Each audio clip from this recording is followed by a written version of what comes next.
As a former member of Congress, seeing how they're dysfunctional right now, where they don't have a leader, how does that affect your campaign?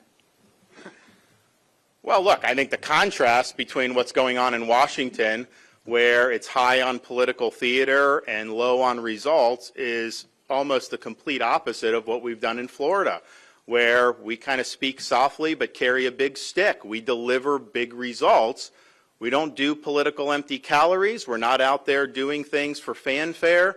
We're not trying to create any palace intrigue. We know there's certain things we have to do, and so we just deliver on that. That's what they need to be worried about in Washington. And so you have battles over leadership. It's happened before.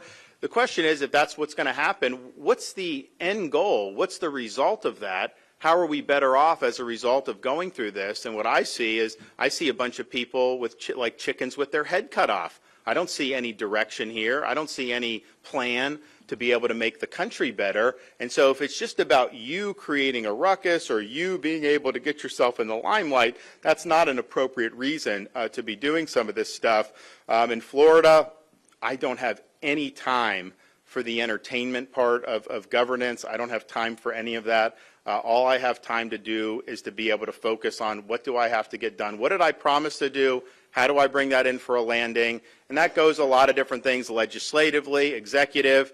We're coming kind of, hurricane. We had one hurricane earlier. We're always on guard in hurricane season for that. Ready to go if we have a storm. Ready to go if we have other contingencies that happen.